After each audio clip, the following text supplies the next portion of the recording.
Wallace. And I have Don Holly here with me. 3 phases, dressage, cross-country, show jump. And you're out on course and something's going wrong or going right. You know how to react to what they're doing. It was built originally to be a schooling facility, and so everything's set up very conveniently.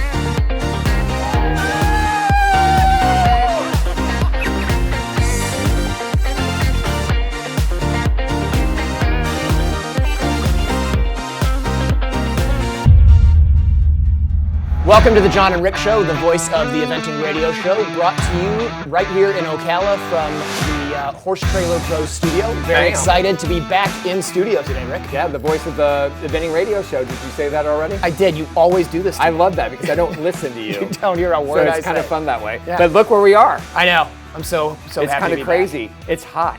It is hot. Do we have the air on? I'm sweating. Is the air on? The air is on. Check the air. So wait, we're back. We're lucky to be here. Everybody's doing well. And we have a great night tonight. Yeah, I'm really excited. We've got Tamie Smith coming on. All right, the queen from the West Coast. Yep, so we get a little bit of California. And then we've got Sinead Maynard. Don't say help. I just call her Sinead. Just Sinead. I call her the Chanel model coming out of the mud at Rocking Horse. That was, it was pretty epic. Like that. Yeah, that was a while ago, but That's okay. It's pretty sticks awesome in my photo. mind. It's pretty cool. And then, of course, world famous show jumping course designer Chris Barnard, Yeah, who he's is here. wicked good at push-ups. And he's really good. He got a good haircut. Yeah, I've tried to match him. I tonight. got a haircut. You got a haircut. We all got haircuts. This was actually, I was just trying to trim my sideburns. And then By yourself? Yeah. Can't have Jen help you? I was actually in the bathroom, butt nude, Oh, great. trying to trim my sideburns, and it just kept going. It was horrible. It actually looks better than you did the other day, so. That's because it's good. grown out a bit. Yeah, thank you. Well, with those guests and what's going on, a lot's happening in the world. The biggest news, I think, for all of us, is that we might be able to start horse showing. Yeah, it's pretty exciting. USEF has some new guidelines for that. Right. And you, being the information person that you are, were our official reporter on scene for the webcast thing, and you know all about it. So tell us all about it. I do. So I don't really know all about it. I do know I went to the webinar with Max and Rob and Jenny Autry, and they presented what to expect, and they have an action plan actually on the USEF, USEA website. That action plan kind of goes through competitors, organizers. I think one of the main things is, and a lot of people kind of started getting upset, is that you have to have, will you grab that cover up?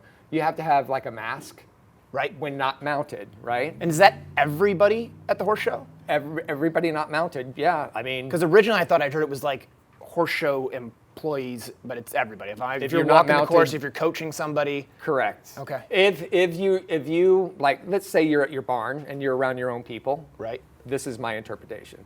You don't need to be wearing your mask because you're already in your group, right? Right. But if you're going off of there into areas within 6 feet that you could be in contact with somebody that you haven't been normally with, you have to be like wearing your mask. So we went and got these, which are really cool, and you just pull them up, It's bang, bang. We need some official Jon and Rick show ones. Well, I think we can do that, but see, they're fisherman things.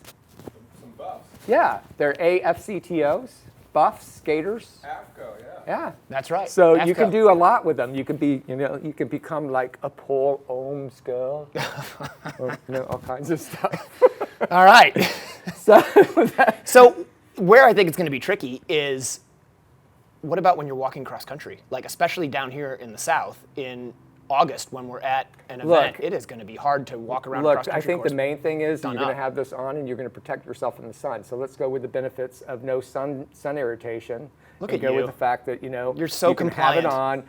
If you're going to get close to somebody, then pull the baby up and go, hey, how's it going? And then you can pull it back down.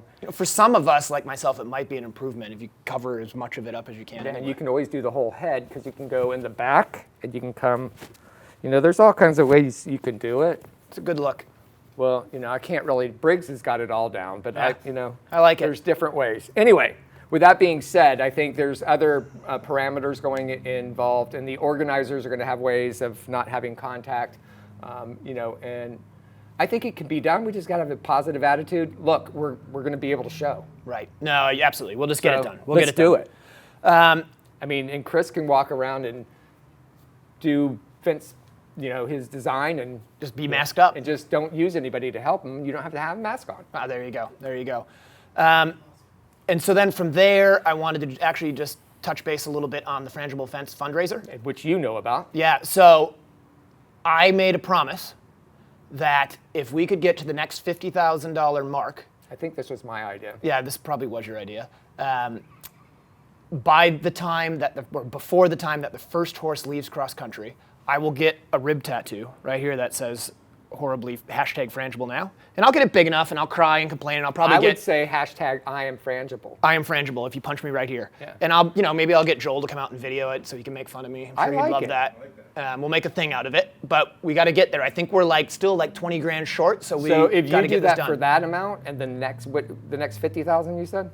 So it's going to be, we got to get to 250 and then we'll be at 300 because it's matching. At 300 you're going to get the tattoo. Well, no. Right now we're at 220 something. When we get to 250, I'll get the tattoo. When we get to 300, I'll get a tattoo. Well, that's going to happen immediately because when we get to 250, we get a matching grant to 300. So we'll get the tattoo together. We heard it here, everybody. Rick and I are getting tattoos. Yeah. Wait, I'll do 350. Okay. Okay. Deal. But you're still getting a tattoo when I get one. Now I'm sweating again. So that's going on, and then to help us get there, we actually have, starting today, there is a, what am I searching for here? Silent auction going on, or an online auction. Did good. It was really silent there for a second. That was super silent. That was the auction. It happened. So there's an auction going on today online. It starts, and I think it's on for a week or so. Okay. Anyway, we'll have it on the Jon and Rick Show Facebook page, and it's some really good stuff. Right. There's Doses of Summit, who's one of our big sponsors. And Summit works, by the way, everybody. I've been using it on my one-eyed wonder now, Cody. Right. And he's been So it's doing been working great well with it. for you. Yeah, it Awesome. even helps him see. Yeah, perfect. And so I've got, Jamie McAllister actually put this all together, and so she's got Doses of Summit. There's training sessions or training. I actually have a week of training at my farm. There's lessons from different professionals throughout the country.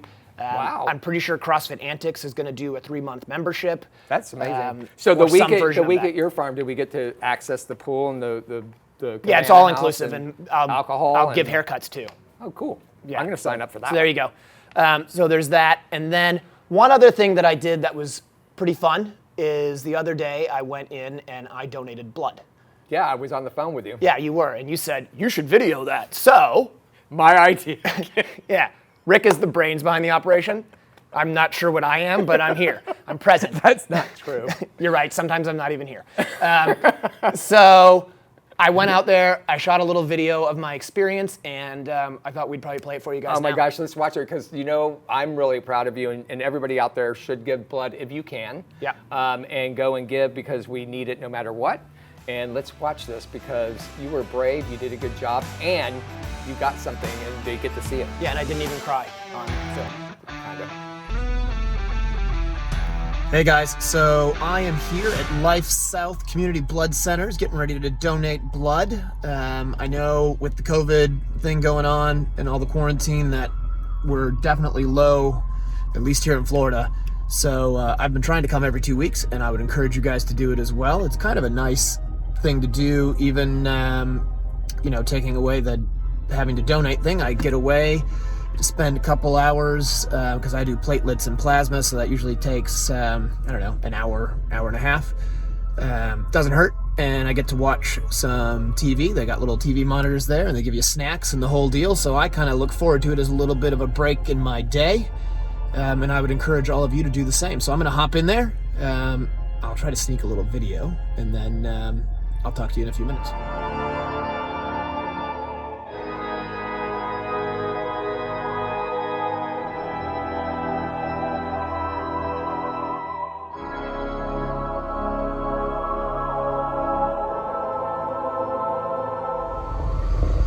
All right, guys, so that is done. Super easy.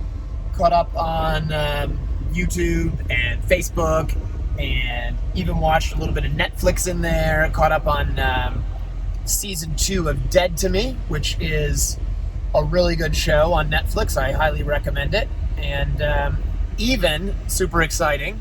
Oops, sorry. I got a box of Girl Scout cookies. I opted for the Samoas. Where is it here? There. Yeah. Gotta love the Samoas. And I can't say that that's going to be a regular thing every time that you donate blood, but it was a nice little extra today. There's the evidence. It took 43 minutes today. It was very fast and easy and painless. So other than one little itty bitty prick from a needle, it was no problem at all. And I got to drink a Pepsi, and like I said, I got my Girl Scout cookies. So if you want to do something to help out through this pandemic, or even really regardless of the pandemic, just help out a little bit, it is probably the easiest, laziest way to help out people. And you just get to sit in a big comfy chair and hang out, which is always kind of nice. So I'm going to go enjoy my Girl Scout cookies. Talk to you guys later. All right, so I loved the Girl Scout cookies. I have to admit, I got the box, and I was like, oh, Caden is going to love these. And then somehow, You ate 'em from the all before you got drive home? from the blood donation site to home, which is only like 15 minutes, they were all gone. So were you in your Corvette? Yeah. And was your hair blowing out and your cookies going in your Well, mouth? I had and this like- haircut then, so It doesn't matter. Hair's not still sure if I blowing. did, but Let's yeah, go it with was- it. yeah. Did you have a Monaco scarf on or something? I looked awesome. Yeah, that was fun. That's But awesome. Everybody, you should go and do it. It's super easy, and like I said, I got caught up on Dead to Me, which actually now I'm finished with. That was a great show, and yeah, had a good time. Look, I'm just happy to be in your presence. It's kind of giddy and fun, and I like it. So. All right, awesome. I feel honored. I'm not sure what that's all about. Well, we're going to have Tamie coming up next. Is that right? Yep. So we've got Tamie Smith coming up here. We got her all set to go. So we'll be Great. right back with Tamie. Sweet Dixie South is an equestrian facility built for the lifestyle of eventers of all levels. Whether you are coming to Ocala for the entire season, a week, a month, or a year, this beautiful 160-acre farm is the place to settle in and enjoy your time with horses. They offer a full cross-country course with 2 water features, banks, ditches, and amazing footing to gallop, a spectacular all-weather footing ring, large grass jumping fields, and dressage rings. Located in the rolling hills of North Marion County in Reddick, Florida, Sweet Dixie South has 100 stalls and numerous paddocks, apartments, a line of camper hookups, washer and dryer amenities, as well as common areas to complete your experience during your stay. Under the ownership of Mike Campbell and the management of Can-Do Joe Adams at Top Rail Tack, Sweet Dixie South has transformed into a premier eventing training facility in Florida. Go to www.sweetdixiesouth.com for more information.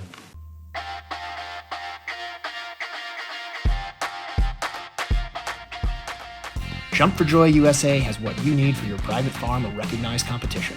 Our jumps are no maintenance, easy to move, and affordable. No scraping or painting necessary. We offer jump stands, wings, fillers, water trays, and more. Poles are wood-filled and available in 4 weights and lengths. And we now offer octagonal poles.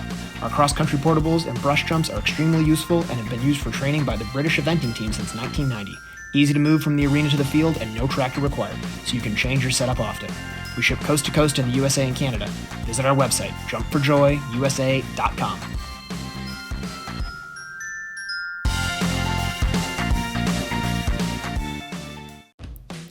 The equestrian life has big highs, heartbreaking lows, and so many moments of self-doubt. From CCI 5-star to starter, every rider needs a support system and a cheering section. A care package filled with equestrian goodies can be the perfect way to celebrate, congratulate, or commiserate. Let Present Pony do the work so you don't have to miss an opportunity to express your love and support.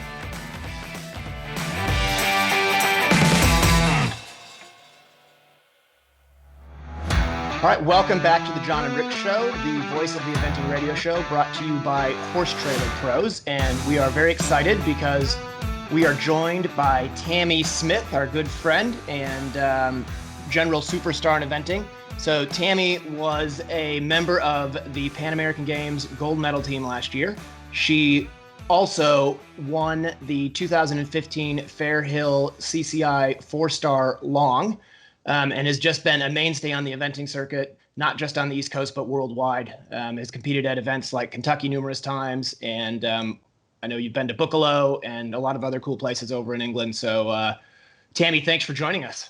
Yeah, Tamie, thanks for thanks. being with us. Thanks for having me. So, Jon, lead us off. Let's talk some more. What kind of questions do we need to ask this really cool girl from the West Coast? Well, I think really the first thing that comes to mind for me, Tamie, is obviously you're a big star in eventing in North America, and you have at some point in your life made the choice that you were going to stay out in California and keep your business going there. And there's got to be obviously some challenges and some advantages to being out on the West Coast competing on a sport that in North America really is dominated on the East Coast. So I just wondered if you could just talk about sort of maybe why you have chosen to stay in California. Obviously it's home. And then maybe what some of those challenges are with that you have to deal with. It was never really a choice, actually. I never even considered moving away from the West Coast. Yeah, it's always been home. I lived here. I've living kind of where I grew up and was raised, and my family all moved away. Maybe a bad sign, but Sort of like that cat. anyway, kind of like that cat. Anyway, I obviously my career is very different than a lot of people's. Like I went to college and had like a corporate job and worked and did that until I was 27. When then I had my son, and then I stayed home and decided, with the encouragement of my husband, to become a professional rider, which was never expecting or wanting to be a professional rider. So him and I had already established a family, and Dave had a long standing, really great career as a police officer in his work. And so there was never any even thought process of moving east. And so, but then also as I kind of, I was going up the links and, traveling and doing all that stuff, I felt like I was kind of the voice a little bit like Amy Tryon was for the West Coast, and that we can do it from here. And so I can't even imagine ever living anywhere else. I have lived all throughout the country, and it does have a little bit of its challenges, but not like what I think a lot of people think. So I think I'm in the best place, actually. Right. And so with that, obviously you have to make some big plans. Like when you want to compete at Kentucky, I guess maybe Kentucky, you guys have a pretty good run up to it, but I know when you have to compete like at Fair Hill, it seems like you have to come out and sort of make a trip out of it, hit a couple events, and then get to the big event, get to Fair Hill, or get to, I guess, Maryland now we should call it. And so logistically, that's got to take a lot of effort on your part and on your team's part. I think the way I've done it throughout my career, because I started much later than a lot of people do, so I was lacking a lot of experience. So I needed to kind of, basically do it with, hit a bird with two, what is it? One. Kill one bird with two stones. Kill a bird with two stones. No, two birds with one stone. Two birds with one stone. Yeah, there we go. We're really smart. Oh gosh, y'all are just on top of whoa. it. Why I Those eggs worked well for both of you. Yes. It's early. I'm not an early person, so even though 8 o'clock is like normal, I do not like waking up in the morning. But you don't have to do that. I think that it's important to do that when you lack experience. But now, like, I went straight to Kentucky and competed.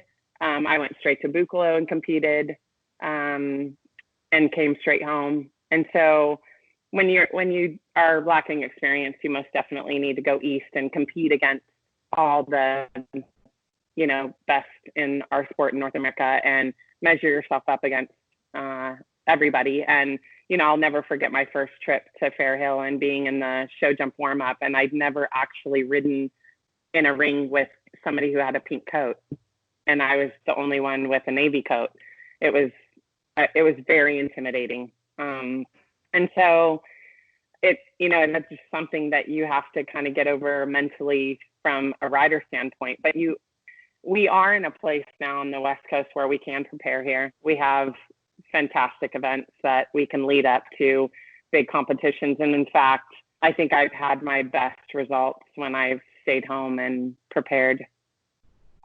Right. And so with that, I think, you touched on something earlier, which was, it seems to me Amy Tryon was sort of not the first person from the West Coast by a long stretch. I know there were lots of people before that. Yeah, Joe Walton. But Amy was, in my generation, the first big name person who came out here. And I remember she came out and I remember thinking, I think she was at Radnor the first time. And I thought, who is this girl? Like, I've never seen her before. And she just rides like a demon out there. And so you, in my opinion, have sort of taken that torch of like badass cross-country rider out there from the West Coast going out and getting it done. And I think that naturally has to inspire a lot of kids from the West Coast to feel like they can do it too. And, I know you say you never had a choice. That's where you live. That's who you are. You're a California girl for sure. But you do inspire a lot of kids to go and sort of pursue their dreams and feel like, being on the West Coast isn't going to limit them. And that's pretty cool. And I just, wonder if you have any advice for that, 15, 16-year-old kid who's in California and feeling like, okay, maybe I can event at Galway Downs every once in a while or go to this event on the West Coast or that event. But if I really want to do it, can I do it from here? Yeah, I mean, I'm living proof that I've been doing it from here. So I've never had the luxury of being able to leave because I had a family.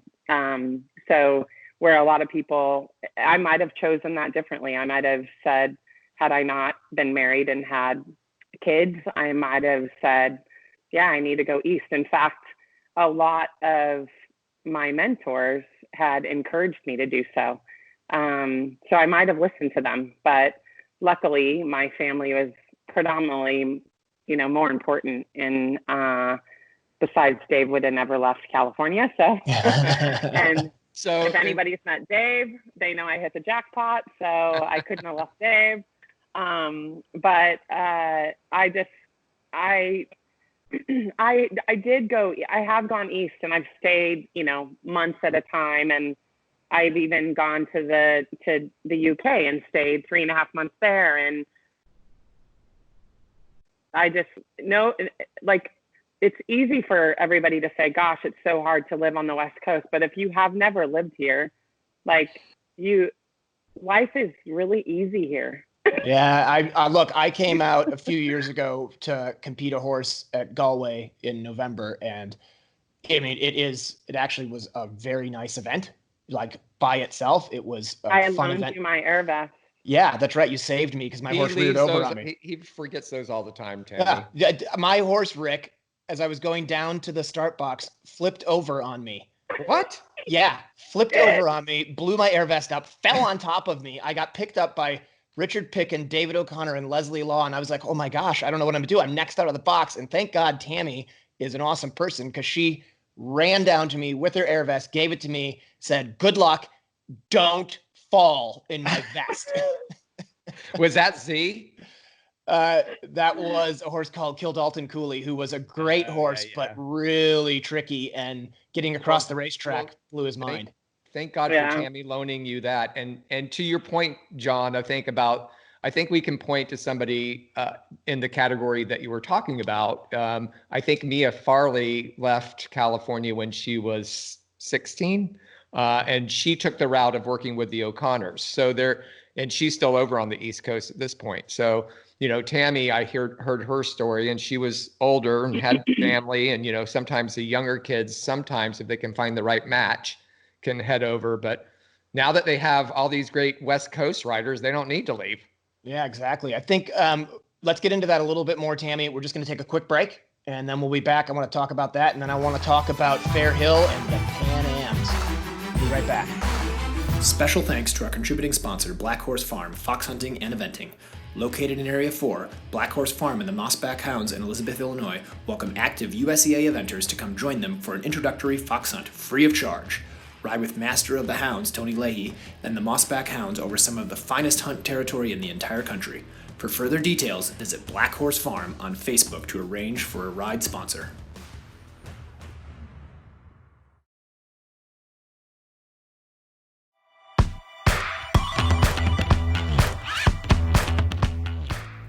ERA of North America is the voice of the rider, to assimilate and leverage the collective voice of North American riders, equine professionals, and owners.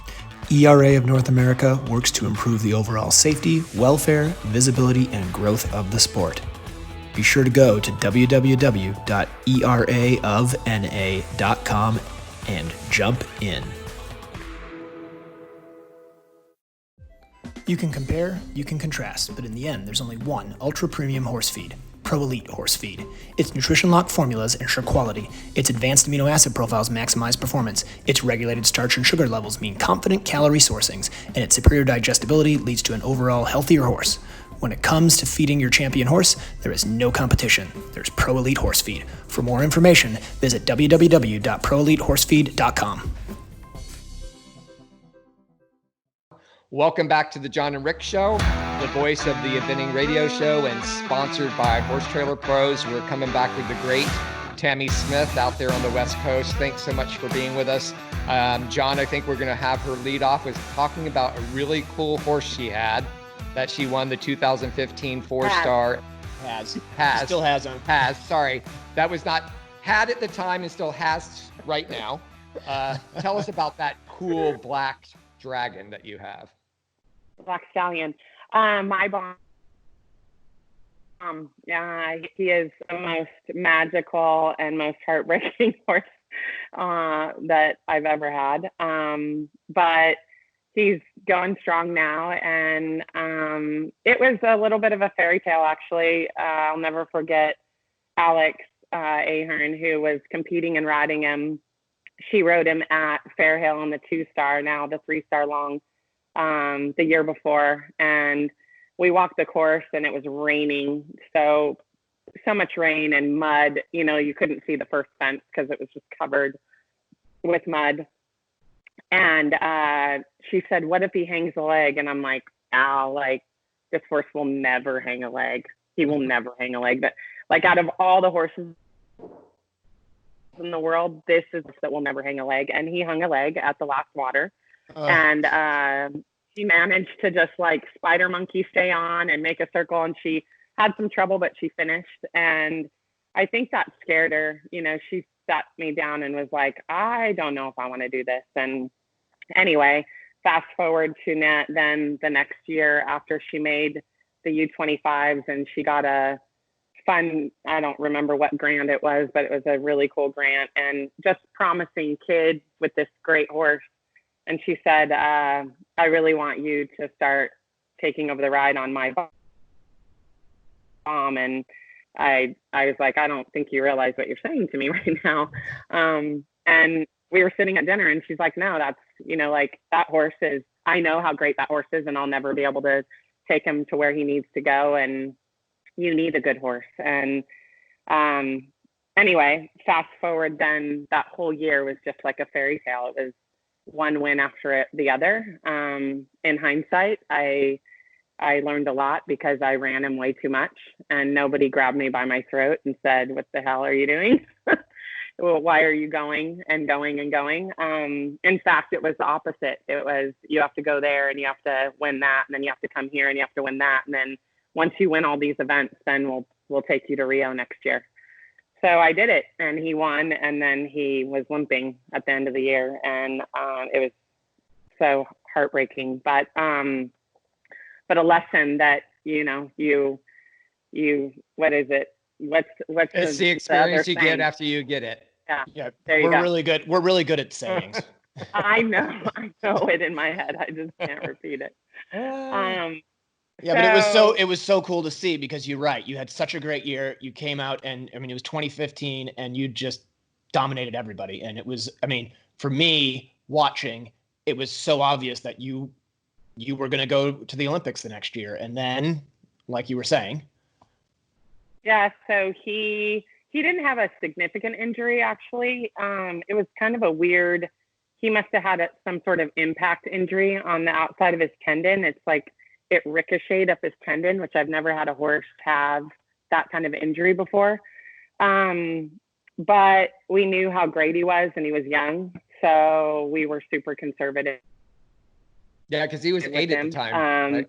Yeah, and or 9 or whatever. But we just were like, you know what? I just went. I almost, the pendulum swings both ways, and I just went to the opposite end. I went from full throttle, like nothing, everything's going to go right, to whoa, and put him a little bit in a bubble. And we rehabbed him from that, and he just, it was just like, it's almost like when you have that much success, you end up following it up with that much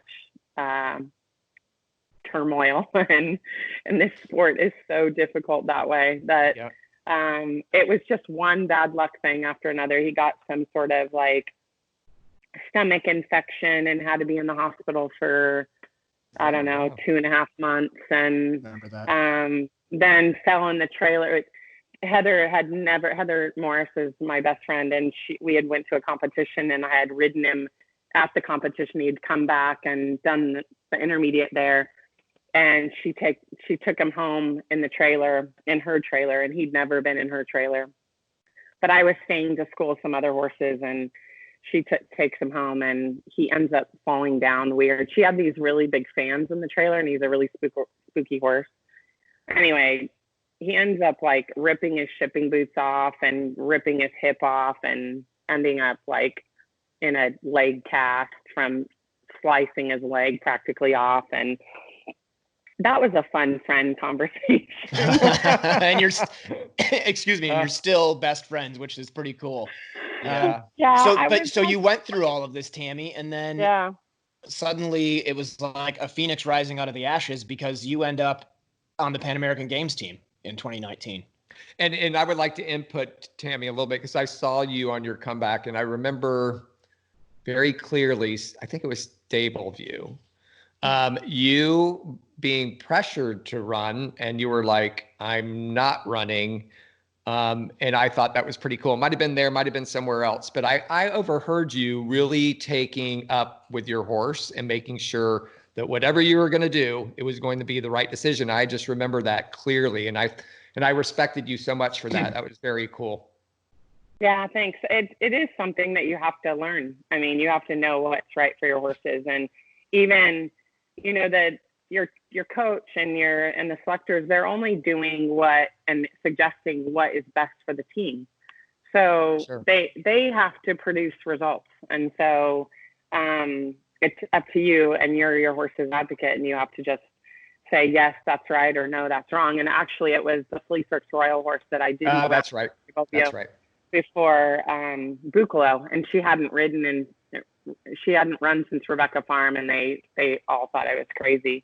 But I know that mare so well. I've had her since she was 3, and I know that she runs best when she doesn't run. And I actually ran my bomb, and I'm the poster child for the flag. That's right. Yeah, that's right. But you got it. If you're gonna you got it. That was good. Somehow. So Tamie, so you get selected for the Pan American Games. You were one of the favorites to win the entire thing. You had a good dressage. You were in position to win that competition, and then take us through that a little bit. I know that's kind of a hard conversation to have, but I know it's something that it happened. It's real life, and take us through the weekend. Sort of what happened. I felt very confident going in. The horse felt like $1 million. He was sound. We did a cross country school very conservatively. I think we all were very surprised by the course design. It was very twisty and turny. And, I think I also underestimated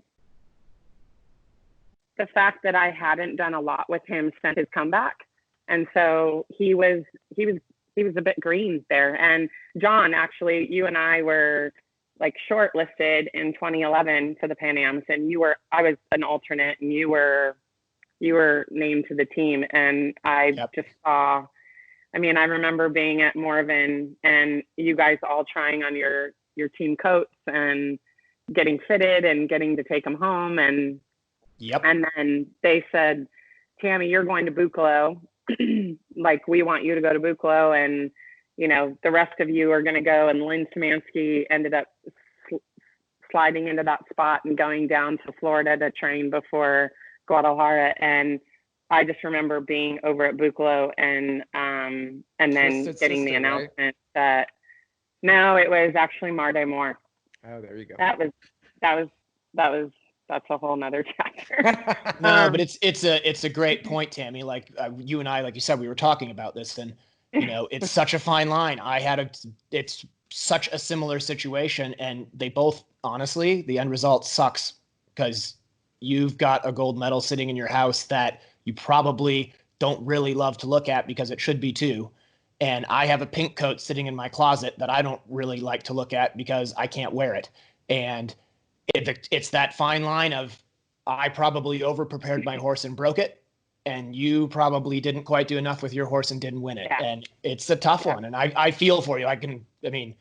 It's tough, but you did go there, you did represent, and you did get a team gold medal, which is pretty awesome. Yeah, that is awesome. And just for all those listeners out there, because sometimes we don't have people that really understand what we're talking about. And so let's inform them what a pink coat is, because a lot of people out there in the eventing radio show or some other people picking up, what is a pink coat and why do we want it so bad?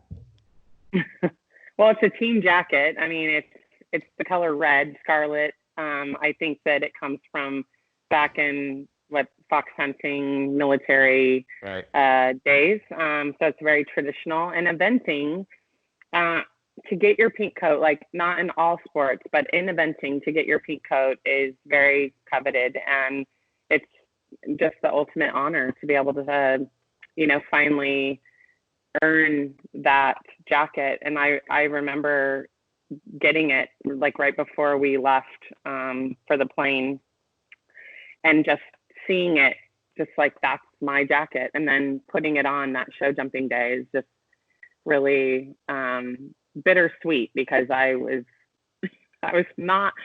putting on a fake smile the rest of the weekend. I thought you were, but that's part of being on a team. So tough. Yeah. Yeah. I mean, that's part of being on a team, is you had to put on that fake smile and go out there and jump the clear round because your team might have needed it and get it done. And you did. And I mean, kudos to you. And, I think for me, you're an inspiration in perseverance. I've seen you get knocked down, and, not to be lame with that, get knocked down, get up again, but you do. Every time you get back up, and you don't let anybody ever see you cry, and you knock off the dust, and then usually you punch somebody in the face, because that's what you do. And so we're running out of time. Have you ever seen me punch somebody in the face?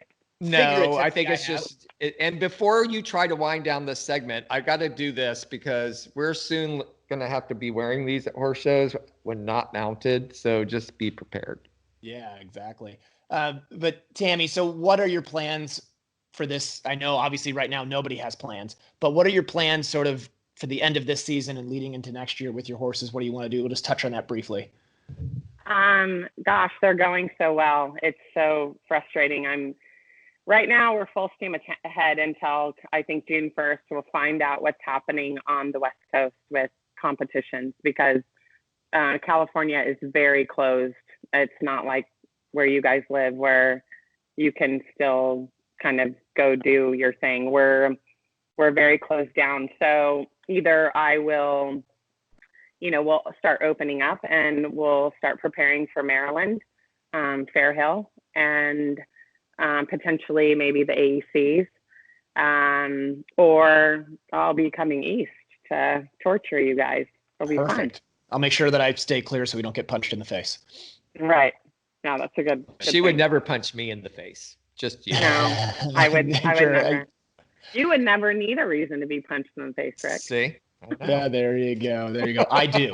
Well, listen, Tamie Smith, thanks for joining us. I really appreciate you getting up early. I know it's pretty early on the West Coast, so it looks like you're getting ready to go out and ride. I think I saw you had some britches on there. So have a great day, enjoy your horses, and thanks so much for coming on the show. Big hug. All right, we'll be right back. The equestrian life has big highs, heartbreaking lows, and so many moments of self-doubt. From CCI 5-star to starter, every rider needs a support system and a cheering section. A care package filled with equestrian goodies can be the perfect way to celebrate, congratulate, or commiserate. Let Present Pony do the work so you don't have to miss an opportunity to express your love and support.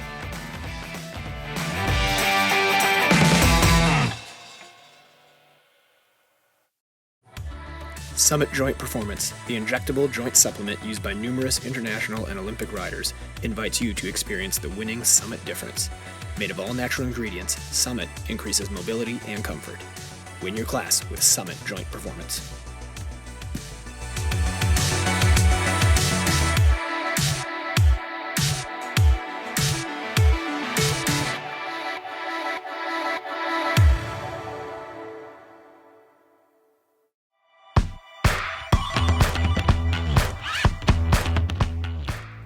ERA of North America is the voice of the rider, to assimilate and leverage the collective voice of North American riders, equine professionals, and owners.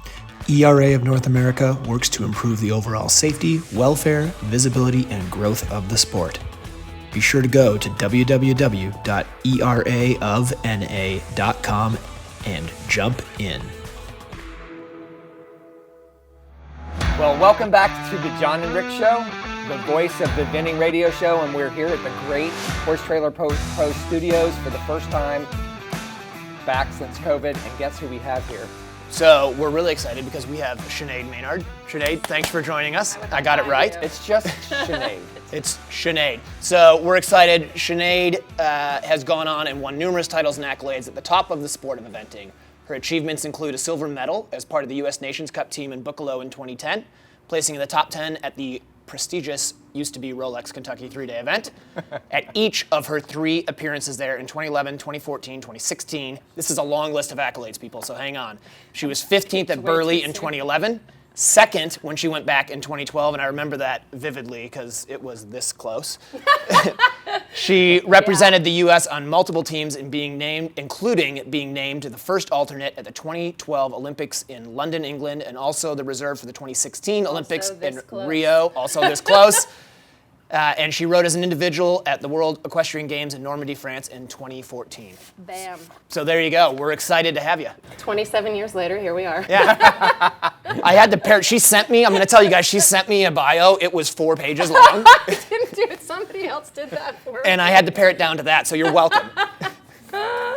We love having you here. I love being here. I was like, I feel so awkward socializing. I don't know what to do. I know, it's kind of weird. Hello. We're used to having your other 2 babies with you. I know.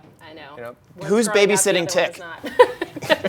When I left, he had 1 beer and he was painting our new house, and I just was like, I'm out. Awesome. I Cool news, He had though. actually written his name on the wall. Like, that's what he was doing. He was like, you got to come see what I did. And I was like, that's our living room. That is a very true story. So you have a new house. Well, we have been, since we bought our farm, we've been trying to get into the upstairs apartment. Right. Well, there was never an apartment, there was a hayloft. So we've been slowly renovating, and then now we've got walls up, and yeah, we've been laying floor. I have like a torn muscle in my back from laying floor and That's not getting you out of painting the push-up and challenge. Not doing it. I thought I'd just put that in there, The but push-up challenge. yeah, that is circulating. So that's exciting, though, huh? So right now you live off property just down the road Yep.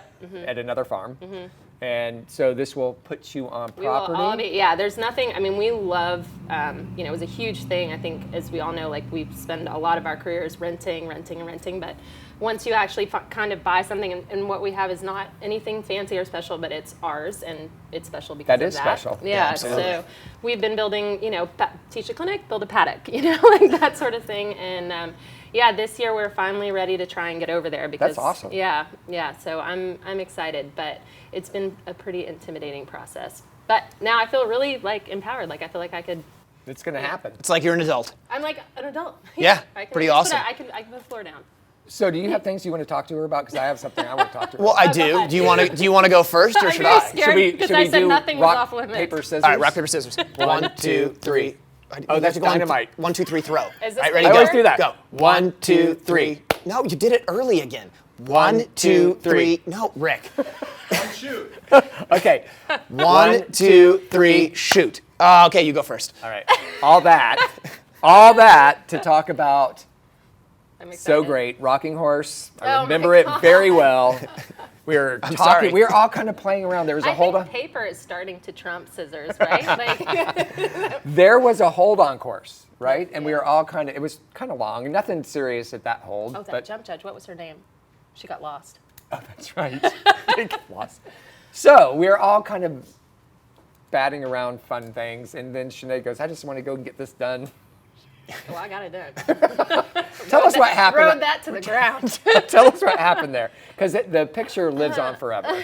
And I got to tell everybody, this woman cannot take a bad picture. I know, it's amazing. Actually, you know what I've noticed about Sinead? What the hell's going on? The worse the situation, the better you look. she comes out. So tell us I what practiced happened. that. I'm very good at. Anyway. Coming out of. Yeah, I needed Yeah, to good stop job. that sentence. Thank you. I'm learning. I'm growing up. Yeah, I just completely wiped out in the water. It was the fourth time I had been out actually on that preliminary course, and it's a beautiful horse, and he was just rocking and rolling and just lost his footing and went down in the water. And the last thing I remember was, well, it wasn't the last thing. I thought he was going to come up. Like you know when you get the feeling like, Right. oh, okay, You're gonna okay, go okay, down. we're good. And then I was like, oh no, and I just went flying off to the side and So exploded. what made you crawl out? I was underwater. I mean, like the will Eventually to you- survive. Eventually, you want to breathe. I was like, I'm underwater, and then I literally was like, I'm still underwater. And so the first picture was me just gasping for air and checking to see if like my heart was there. and I love that because there have been multiple times that I've gone back to photographers to try and figure out what's gone wrong, and they stopped taking the pictures, and I was like, what is wrong with you? Keep shooting. Right. And but I say it more polite. And this photographer did don't. not stop. And so it was like an awesome, set That's of like pictures. bathroom wall material. Yeah, we it was have pretty the wall epic. of shame. So, with that, Now let's go to a good accolade. moving on Well, from not there. That wasn't good because it was good pictures. I'm sorry about that. You can't be trusted. 2012. I did say that to the photographers. I said, you know what, those pictures were worth the fall. Like, I'd do it again. I'm telling you. Do you have those posted up in your house? I don't yet, but I will. I have a whole like kind of album of pictures. Amazing. that So, will go. so you've got a really good string of horses. You know, Good transition. You've got Cuddy, right? 8 on that. Cuddy transition. Sark? Cuddy Sark. Cuddy Sark. He has a great horse, and you have some nice ones coming up behind him. Obviously, we're all dealing with this COVID thing, and we don't know what's going on.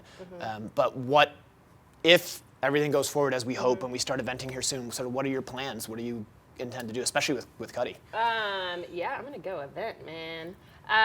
Well, I'm really excited. I think it's been an interesting time, I think, for all of us, and it's been a good half halt, right? To Right. sit down, reevaluate, and kind of say, what are my goals? What are my expectations for the season, for the year, for my life? You know, not to get too deep. We got like 8 minutes, but I think what I really decided was I wanted to make sure that the body of work that I'm producing is as good as it can be.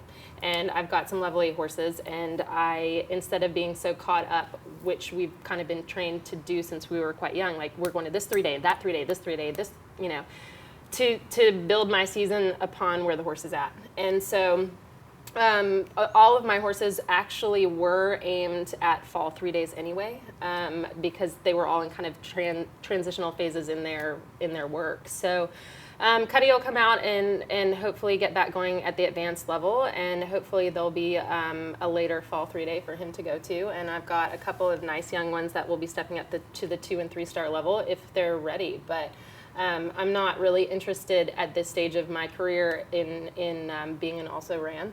So I'd rather, and I'm just so fortunate, I've got just the best team of people around me, and owners and supporters, and I think we've all learned that as we've Definitely. gotten through our career, that your team, your people need to be like-minded, and I think the people that are around me are in that same page. So if I were to say, look, we're not 3-daying this fall, like I need another bit of time to get this to a certain point, they'd be on board. So. Right, having that good team Well- behind you is so important. Yeah.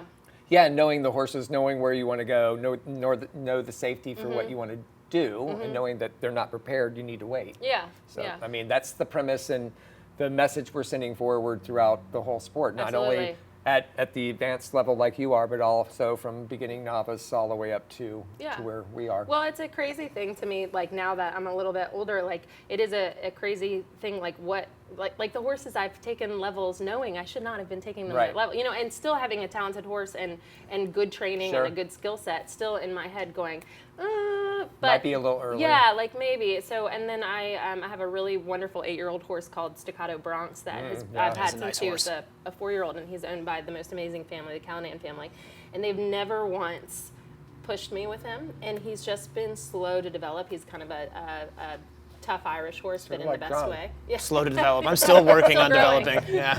But it's been so wonderful with him because he, you know, is probably, if you look at where he should be as a competition horse, he's probably a year and a half behind at the level he should be at. But as an 8-year-old now, I enjoy him so much, and he's going preliminary. Like he's done 2.5 seasons of preliminary, but I think he's going to be solid. Well, and at the end, when you're at the 5-star, I don't think anybody cares if the horse is 9 or 15. Yeah. You're at the 5-star, Yeah. and yeah, sure, if it's 9, maybe you get a couple more cracks at it, Yeah. but not that yours is going to be 15. Yeah, I didn't yeah. mean that, but you know what I mean. I'm You going just to move up to intermediate when he's 15. perfect, perfect. So yeah, I mean, I think that's right, and Yeah. good for you to just, you know, again, it comes with maturity, right? Right. You start to learn over the years, like this, I have to do right by the horses, and not that you didn't know that before, but you figured You're that just out even more. immature, you know, you just don't quite know. And I think that's come back again from a lot of the people that own these horses. And I said, look, I don't think this horse is ready to go, but if you need to sell or if you need to do this, I'm okay. I just want it not to be a stress for you, and I just want this horse to be great. And, you know, every single conversation. It sounds to me like, and we gotta go here pretty quick, but it sounds to me like perhaps Tick Maynard, your husband, has had some influence over the horsemanship side of it, being the great horseman that he is. It's got to be pretty cool. Yeah. It's a great team. Yeah, I'm pretty Great lucky. having you. Great being here. Yeah, thanks so much for Five. coming in. And Air 5. Air 5, hang out, and we've got Chris Barnard coming up, so you can hang out for that, and then we're all gonna do push-ups at the end. Yeah. All right. Okay, I'm gonna video that. All right, we'll be right back.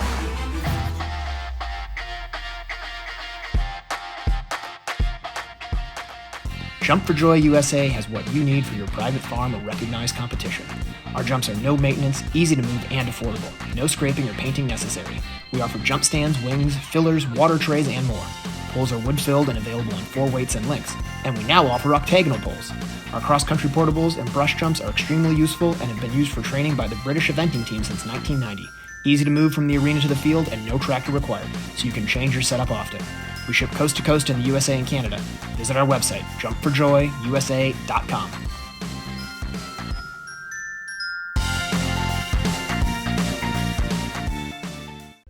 You can compare, you can contrast, but in the end, there's only one ultra-premium horse feed, Pro Elite Horse Feed.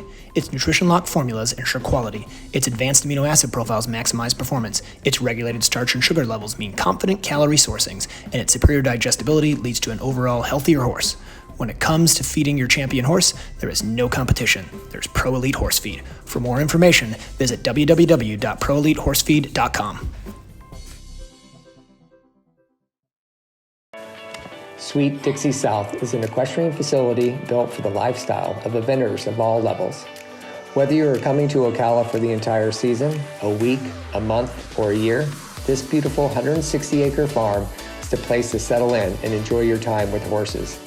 They offer a full cross-country course with 2 water features, banks, ditches, an amazing footing to gallop, a spectacular all-weather footing ring, large grass jumping fields, and dressage rings. Located in the rolling hills of North Marion County in Reddick, Florida, Sweet Dixie South has 100 stalls and numerous paddocks, apartments, a line of camper hookups, washer and dryer amenities, as well as common areas to complete your experience during your stay. Under the ownership of Mike Campbell and the management of Can-Do Joe Adams of Top Rail Tack, Sweet Dixie South has transformed into a premier eventing training facility in Florida. Go to www.sweetdixiesouth.com for more information. Welcome back to the Jon and Rick Show, the voice of the Inventing Radio Show, and we're at the studios of our presenting sponsor, Horse Trailers Pros, and we're here with the great Yeah, so we're excited. We've got Chris Barnard, Hello. great course designer. So Chris is a USEF large R show jumping course designer, and he designs for numerous, that's a big word, FEI events, including the event at Rebecca Farm, the CCI 4-star, the Fork CCI, Morven Park CCI, the Red Hills CCI, and we've got Great Meadow in there. Basically everywhere that there is a CCI 4-star in this country, Chris Barnard is there. Always. So he's been all over the world. Chris is actually originally from England and now lives here in Ocala, Florida, and we are super excited to have you on the show. Thank you for having me. With your wonderful wife. Girlfriend. Oh, But I she's shouldn't wiping correct up. it. Yeah, don't correct that. You know what? yeah, Whatever you want to be, Justine. The Justine Dutton. interview's 5 seconds in, I got myself in trouble. Well, welcome to the show. Thank We're you. excited Thank you. about having you here. And how's it been going since all this COVID's been going on? Good. I mean, we've stayed home. Yeah. You know, like Justine and I, we are very lucky to have the farm, and we've stayed down for 3 years now. So we stay home, go to the grocery store, go to the feed store for the horses, and that's about it. But, And then the cool thing that you have started back since we could is your show jump, your jumper shows at Yeah, your farm, where you let people like schedule time frames come out, Yeah. and we get to enjoy your design. And that's the idea. I think, you know, for us going forward through this summer, I think that's the way we'll run it. I mean, everybody's free to do whatever they want, Right. but I think it just, for us, it's a way to sort of keep it safe. Right. And So, just to interrupt for a second, Yep. for those who don't know, so That's a good segue. Good. Chris- Describe it. so Chris and Justine have a farm here in Ocala, and as soon as the restrictions in Florida were lifted, they scheduled a competition where Chris set up a show jumping course, and then you, as a farm, put in an entry to say you want to come to the event or the horse show, and then they give you a time slot based on the number of horses you have. So I actually went there. It was a great time. I still have to send you the invoice for Caden's drone footage. As you do. But it was great. We went there. We had 6 horses. We had an hour and a half to jump them, and went in. Nobody else from any other farms are around. There's no contact with anybody, and you go in and you jump your horses, and then you That's get out of there awesome. Yeah. before the next horse shows up. Yeah, and we had, I mean, I think we did over 2 days, and we had, I think, 35 or 38 horses come, which is plenty. You know, for us, it's not the amount of horses that come; it's just having the facility and the course there for people that Right. want to come out and do it in a safe way. And I think that's the way we'll do it through the summer, and then see what happens around and do that. Well, and it's like you said, 35 horses compared to what you had done Sure. is nothing. Right. But it keeps things moving, right? It keeps you a little bit of money coming in, and I think that's the secret for all of us is look. Well, it makes us like enjoy Right. getting out. Well, and So not we only appreciate enjoy being out, but like let's keep afloat until we're through this thing, and then we can get back to normal. And it's not about, you know, none of us are going to be doing great financially anytime soon, but we got to do everything we can And to that's the sort other of thing stick we together. did. We actually lowered like the entry fees in the winter Absolutely. a little bit more expensive. So we just sort of did a basic, much cheaper fee just for that reason. You know, people are going to be struggling a little bit, and it was our way to sort of give back to everybody that stays down. Yeah, If it was- they want to come to school, it's there, and the footing's good, and the jumps are nice. And Did you go, Rick? I haven't gone yet. Right. So you have one next weekend. we The just 31st. decided we're Right. going to do one not this coming weekend, next weekend. And we've already got, like, Liz Halliday's going to bring a bunch, and I know Leslie and Leslie are going to come. So Yeah. it's worth it. You know, it's worth doing. It was great. It was super helpful. How So I did you appreciate get you into doing show jump design? Oh God! When I was in England, or actually when I left high school, I moved to Scotland and worked at Glen Eagles in Scotland, and then did my BHS training there, and then they ran BSJA, recognized jumper shows. So I got interested in it by helping the course designer that would come in, and then when I came here in '94, I'm old, '94, I went to Millbrook Equestrian Centre, and they obviously have the horse trials there. So I got to be able, because you didn't need a license to build up to advance, so I could do the horse trials, and I did that for God knows how many years, 14 years, but picked up other stuff. So that's really. So I've got a question as a show jump designer. When you're coming in and setting up your course, obviously you want to make it challenging. What's kind of your philosophy in presenting a course to, let's just say, an advanced group of riders that are coming in for advanced course? Sure. And obviously you don't want 50 rounds of clear jump rounds, right?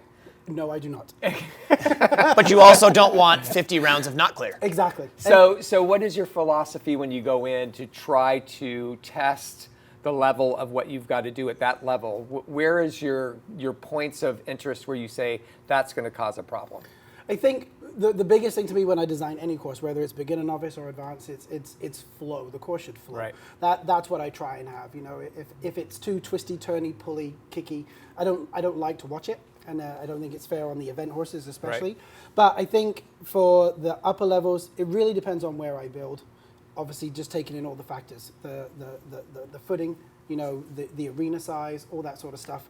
So those are a couple of the factors that I do, and obviously the type of competition. If it's an advanced or if it's a 4-star, I can ramp it up a little bit. Right. And I you know, even Joe Meyer said this one time. I'm known for my tight time allowed, but I can make the time allowed a factor if I want to, enough without Sure. being unfair. And I know that's a topic of discussion, but I do think it's not just jumping the jumps; it's going the right speed. And I kind of talk to people and I say I like to educate, and I mean that in a good way. You know, my job, and Richard Jeffrey taught me this, my job is to set a course appropriate for the level.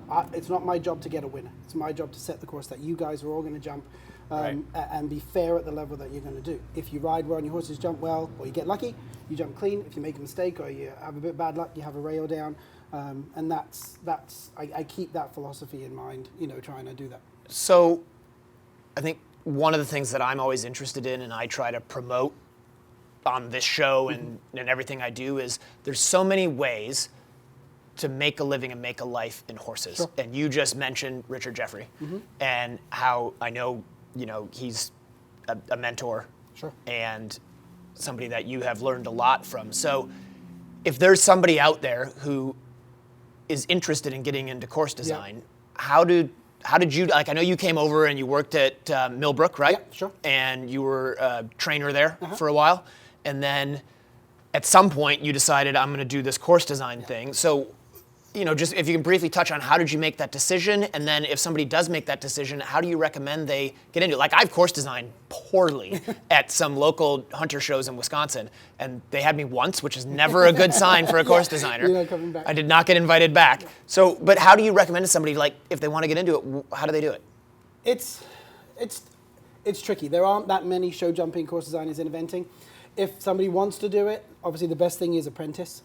You can look on the USEF website. I'm a USEF jumper course designer, which obviously feeds over to the USEA, but there is a USEA eventing show jumping course designers. But if you wanted to design show jumping, and that's your thing, you really want to become a USEF jumping designer. Yeah, and there's a small R first, then your large R, and then you can go up into the FER. So how much time is committed to doing this? If you started and did it yourself and you wanted to become... It's not easy. Like, it's not meant, if you've got the knack for it and you've got some skill and you've got some feel, that's the easy part. It's actually time consuming. It's like becoming any official. It can be a little bit expensive and time consuming. I had to make the decision to give up. I gave up running a barn and doing the jumpers because I was getting more calls to do the course designing more full time. But really, you know, you have to apprentice at 3 shows, you know, 3 jumper shows with big time course designers. You have to take the jumper judges exam. You have to pass that. There's lots of little things that you can find out the way. I've always said to people, if anybody wants any help or wants to come apprentice or wants to come assist because they're interested in it, I'm always open. I know Mark Donovan is too, and obviously Richard's been a big help. But it would be great to find a way to obviously get more people interested in becoming a show jumping course designer, because they are few and far between, especially in the eventing world. So I just want to throw it out there that my favorite thing is I like fence 1 to be a triple bar. Okay. So I'm just going to throw that out there. Okay. Like, if ever I'm at an event and I'm in a good place and you're the course designer on Sunday, you could just, I'm just saying. It happens. It Right, does happen. right. You know, that's a little bit more common, but how's the 8 strides going? I'm getting better. Everything He Chris needs all designs. related distances, and he needs to be able to count. You can't count to 8. I There's can't. Not that many fingers. So Well, make it because an 8 is 1 more Then you can than do 7, seven. Yeah. and it's 1 less than 9. See? And that's complicated.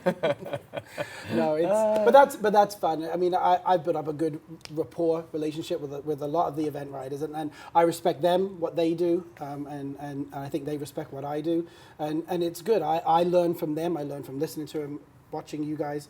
And I think they're interested in my opinion too. Well, absolutely. I remember, and we're running out of time here, but I just, as an example of that, I remember last year at Jockey Club, I had a rail. And the first thing I did was get on my phone and say, Chris, what do you think happened? Why'd I have that down? And you said, yeah, you needed to rebalance, you idiot. Take a breath. Was it the skinny gate? It was, I think, the third or fourth fence on course, and I just came hammering through the turn a little bit too much, trying to stay forward, balance. and I needed a half halt. And it was great. Again, everything in life is about networking and knowing people and building relationships. And I always it's so like nice. seeing that he's the course designer because your courses are terrific. Yeah, they're great courses. They're always fun to compete over. They do flow. They are terrific. They don't. And you learn how to ride 8 strides. Exactly. Exactly. And learn how to balance. Right. So, Chris, thanks for joining us. Thanks for being with us. Really appreciate it. And And make sure you tell your girlfriend, Yes. Justine, we said hello. yeah, and tell her to work on her push-ups because it's about time she gets rolling on that some more. She keeps Justine, skipping days. let's go. What's going on? I'm trying to help. I am trying to help. So, listen, Rick, we're going to be back in a couple weeks, and All right. really exciting. We've got Karen O'Connor, We do. and beyond that, actually, we don't know. Actually, we have Rob Burke Okay. and then Mike Winter. Mike Winter. Yeah, there you go. So And we've I got think you were going to ask a couple other people, probably haven't gotten there yet. right, exactly. So we're going to be back in a couple weeks' time with Karen O'Connor, Rob Burke, and Mike Winter. Sounds good. So Bye, thanks for everybody. joining us, Thanks for being everybody. here. Stay safe. And remember, get your mask for the horse shows and don't cause a fuss. Rick Wallace. And I have Don Holly here with me. 3 phases, dressage, cross country, show jump. And you're out on course and something's going wrong or going right. You know how to react to what they're doing. It was built originally to be a schooling facility, and so everything's set up very conveniently.